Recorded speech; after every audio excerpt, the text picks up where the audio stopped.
guys. Laki ang pula. Kailangan lang pagurin. Nasaan ka na? Ay, ayun pa. O yun, laki. Wait lang guys.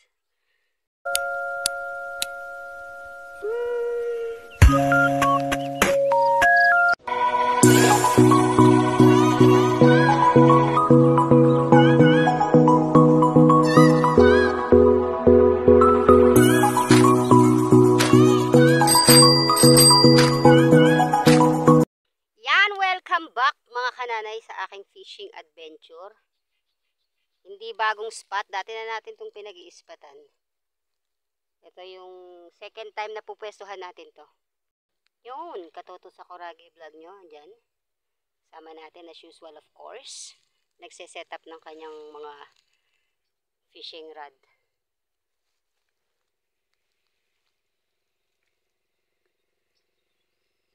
Yan, tagtatlo tayong dalang mga fishing rod. O, may nakaabang ako yung pantatad natin para sa panguhuli natin ng dalag. Tapos, 2 tebolats.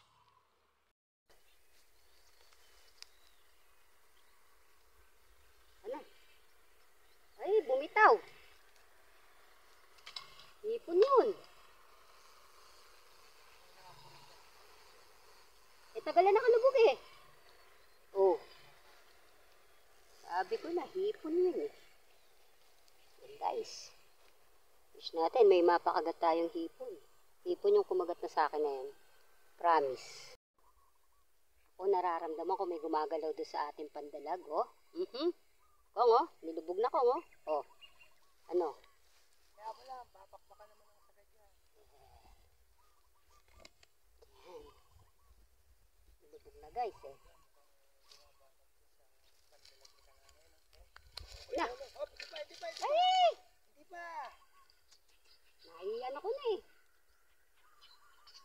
Inuktok na niya. Ulitin mo muna, malaking pamain yan eh. Ulit.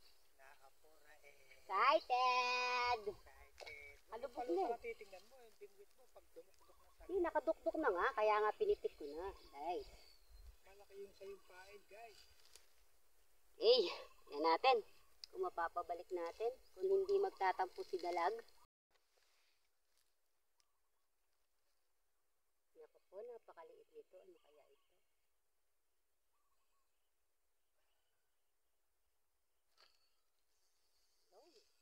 Baba. Hindi ito maliit. Hindi maliit ito. Hindi ito maliit. Wow, Kong! Oh my God!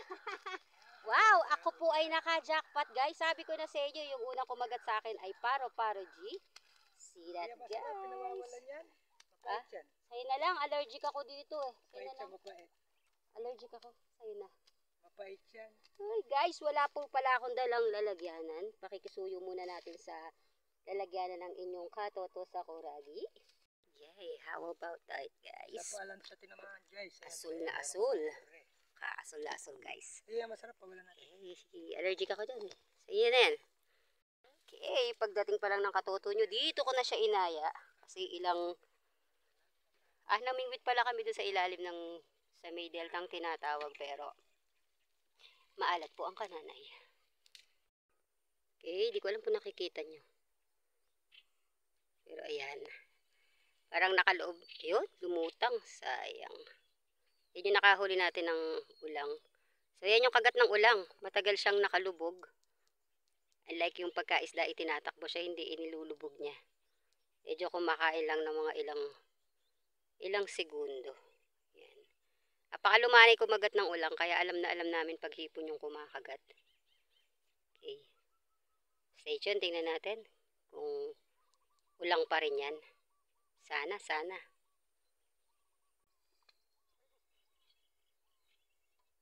Point natin, rohong maliit. Pakawala natin, guys. Hindi ito yung target. It's either ulang, dalag, rindori, and tilapia. Pakitawag sila, guys. At mukhang may nakikipagbakbakan gawi dito, guys.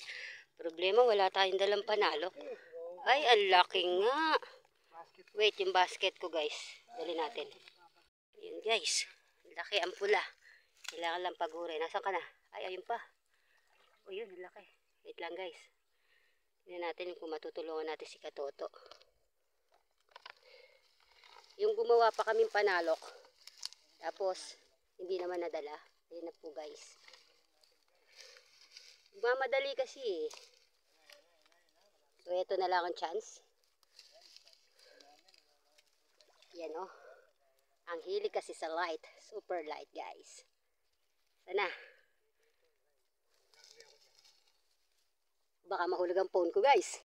Yan guys. Finally. Oh. Ako na. Sa tulong ng ating mahiwagang basket. Ayan, gumawa po kami actually ng panalok, no? Pagkahaba-haba, just in case nga nandito tayo sa Matarik, madali para sa atin. Kaya lang, kakamadali, hindi na naman nadala. Check na lang po natin kung gaano kalaki yung nahuli ni Katoto. Hiningal ako. Hinahabol ko hininga ko. Buti naabutan ko. Okay, siguro ito po ay nasa 1 kilo.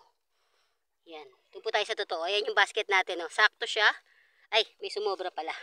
Yan. Gamit pa rin ang ultralight. Yeah. Kita nyo naman. Oh. It's about paguran talaga and wag magpapanik! Wag magpapanik! Hindi talaga dapat nagpapanik. Ayan guys. Okay. Pero mas gusto ko yung nahuli kong ulang. So, excuse me po. Ayan. Pwesto reveal tayo guys. So kung natatandaan nyo noong mga panahon na nakakahuli kami ng mga 7 pieces na dalag. So dito po yun.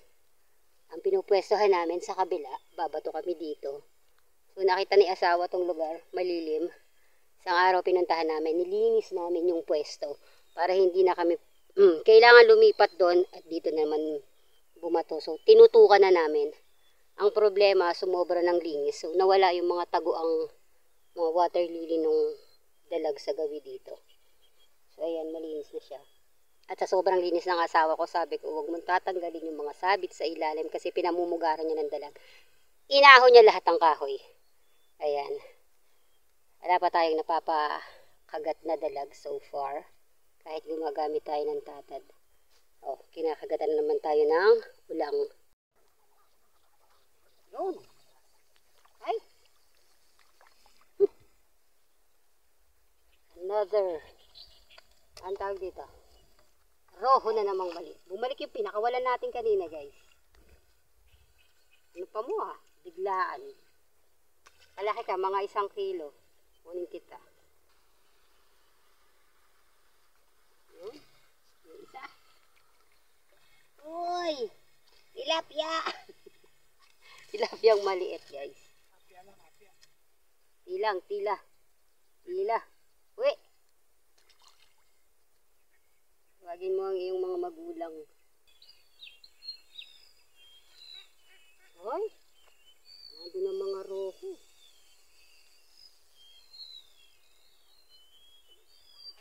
Kala ko ba naman, ipon. Hindi nakita akong sipit. Tamo pala.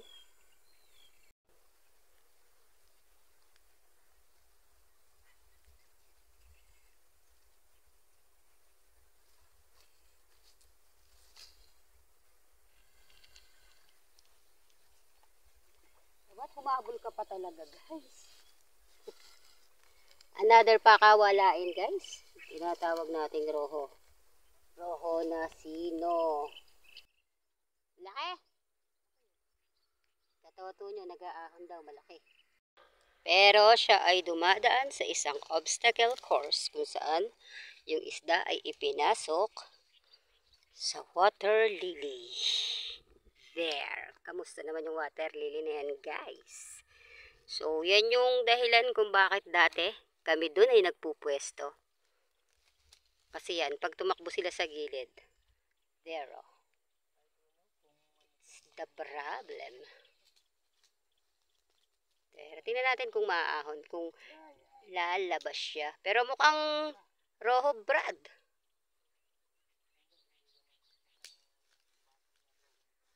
Hito. Dory, wow. Medyo masusulit tayo pagka nakakrim dory ka. Yung ganyang hatak ng dory, mukhang may timbang yan. 3 guhit. Papalabas lang muna ang katoto nyo. Yun o, doon, yun, doon. Yan talaga yung problema, oh. Diyan niya ipapasok talaga sa water lily. Mukhang malaki-laki, ah.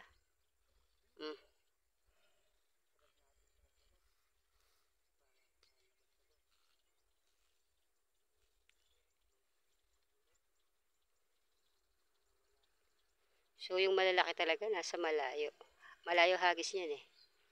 So, ako nakangigilid-gilid lang. Tingnan po natin kung lalabas.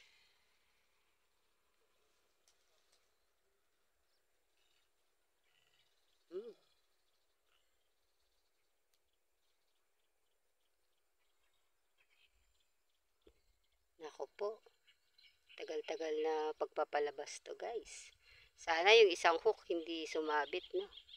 Yan yung magiging ano talaga.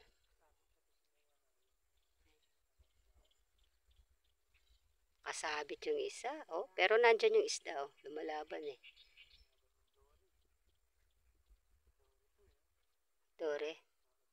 Mukhang malaking dore yan, ah.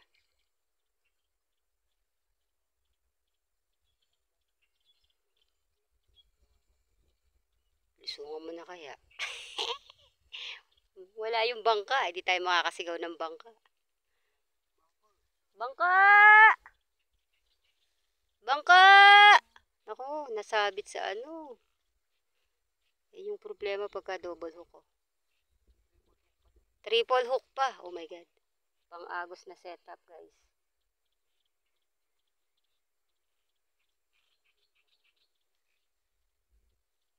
Andun yung isda, eh. Kasi bumabalik yung lumalaban.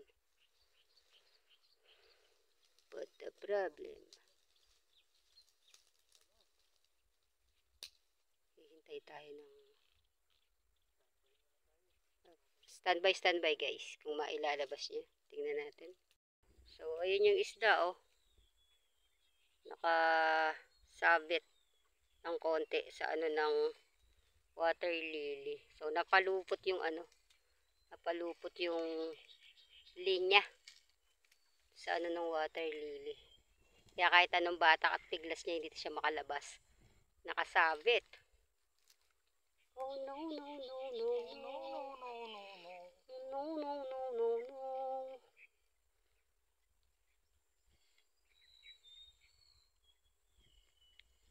Pakita na yung isda, eh. Para gasata sinabitan. Oo. Damos. It's a Doris. Yun! Kunin mo sa akin ano. Ayun na, guys. Ang aking camera, guys. Wait lang, guys. Isa na naman. Technique talaga yan, no? Walang puwersahan. Otherwise talagang mapipigtas ang uso. Or mapapatid ang linya. Lumampas sa kabilang water lily. Dito naman sa pangalawa.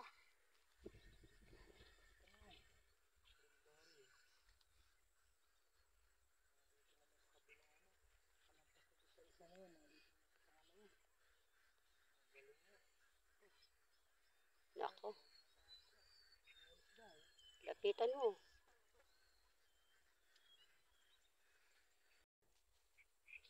Ito.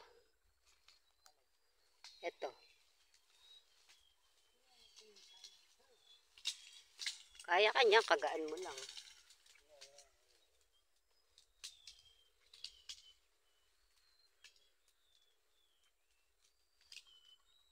Naka.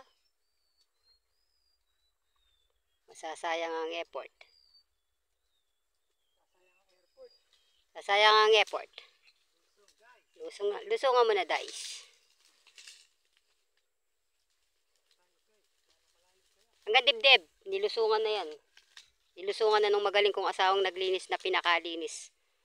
Pati yung bahayan ng tubig, wala. Bahayan ng tubig, bahayan ng isda. Tapos kanduli lang, ne? Aray! Aray, naku! Tingnan natin. Kasi halos magkahawig ang kanduli at ang cream dory. Kaya tinatawag naming cream duli.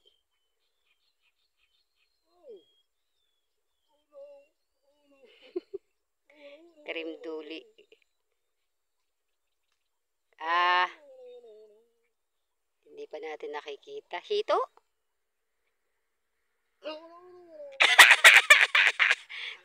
Sabi ko na, kanduli!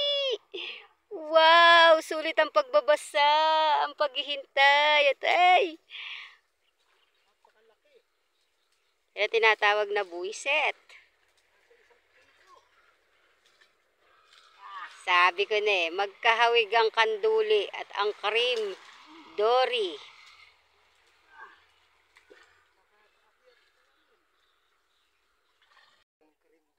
It's a pating guys, hindi siya cream dory, cream duli. Nakaplay sa akin? Yes, of course. Ang laki niyo. Pero malaki siya, kaya pala malakas. So, alam mo na, hindi sulit ang pagbabasa mo, guys. Okay, pack up na, guys. Alas 5 na po ng hapon. So, wala tayong nahuling tilapia ngayon. Base sa aming pag-oobserba, nanginginain sila ng mga damo-damo. Yung mga tilapia. So, nahuli ako isang perasong maliit. Wala tayong napakagat na malaki bukod sa nakuha ni Katoto sa Coraggy na isang roho. Tapos yung ating pangdalag, negative. Mula nung hinagis natin siya hanggang sa kasalukuyan, hindi pa rin gumagalaw. Gagalaw man siya for sure, sinisip-sip lang ng mga tinatawag nating ulang. Alas 5 na po ng hapon, kaya kami po mag-uuwian na. So kahit papano, hindi natin masasabing kami ay nabaziw. Dito pa lang sa aking aray ko. Ulang showed ng pang isang sabawan. Plus yung roho. At yung syempre, Ang bida. ang bida, ang kanduli. And that's it for today's another fishing adventure. Mga kananay, kasama pa rin ang inyong Katoto sa Coraggy over there na baka giniginaw na sa kasalukuyan dahil siya ay lumusong sa tubig. I'll see you guys next time. Bye-bye!